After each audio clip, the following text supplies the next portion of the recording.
During this fourth and final full week, we will be focusing on the example and works of another great teacher of Marian consecration, St. Pope John Paul II, the most Marian Pope, as he's been called.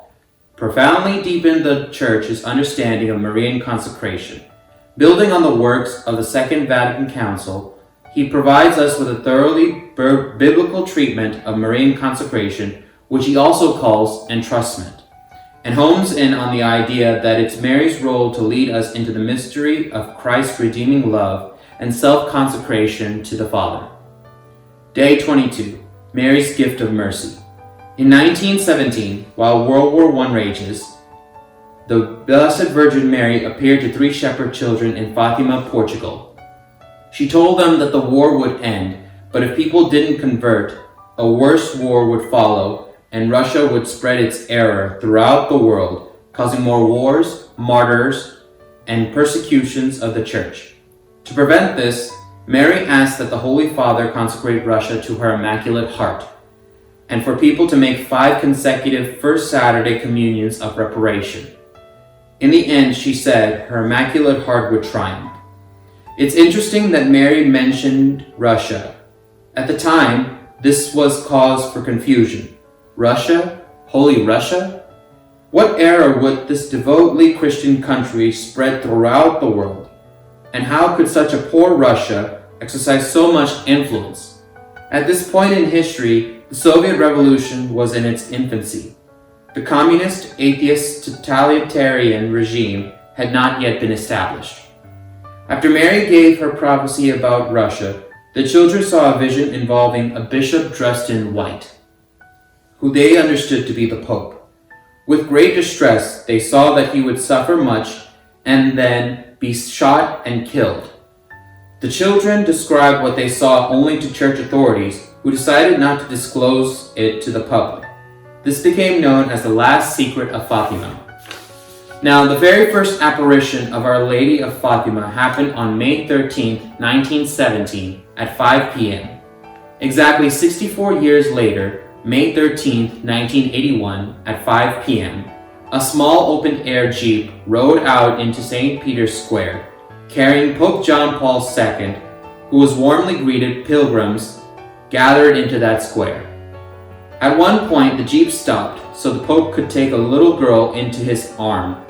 After he gave her back to her jubilant parents, the jeep continued on its way through the sea of waving, cheering pilgrims. Suddenly, a gunman fired 2 shots at the Pope from close range. The first bullet grazed his elbow.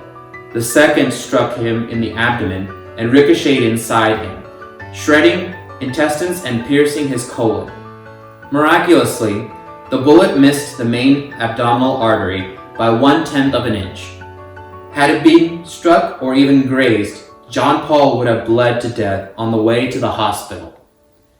Realizing this blessing, the Pope stated that one hand fired and another guided the bullet. What hand guided the bullet? John Paul believed it was the hand of Our Lady of Fatima. The May 13th anniversary was not lost on him. In fact, after the shooting, he asked for the envelope containing the last secret of Fatima, the one about the bishop dressed in white.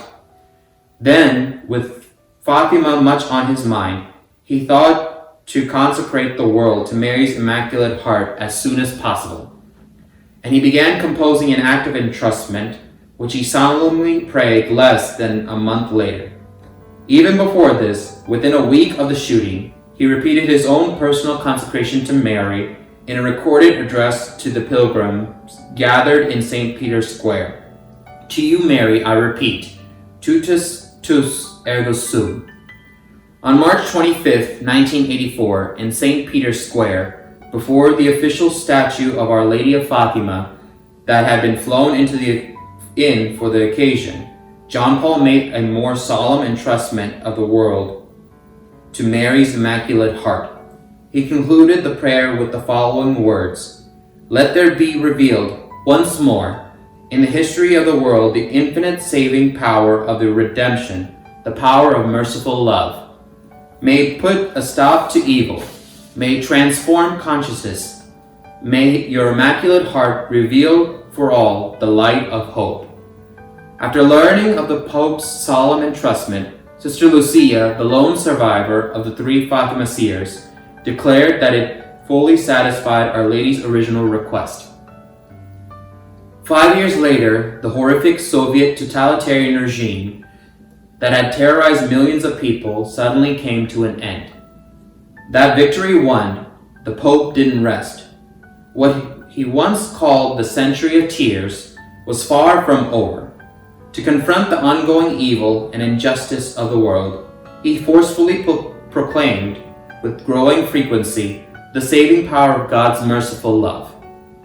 His effort to promote this message culminated in the establishment of the Universal Feast of Divine Mercy Sunday in 2000, and a solemn act of entrustment of the world to Divine Mercy in 2002. 3 years after this entrustment, the great Marian Pope, the great Mercy Pope, died on a first Saturday and the vigil of Divine Mercy Sunday. Mary had saved his life at the dawn of his pontificate, so that through him, her divine Son could lead the Church to the victory of mercy and the triumph of her Immaculate Heart. Today's prayer. Come, Holy Spirit, living in Mary, have mercy on us and on the whole world.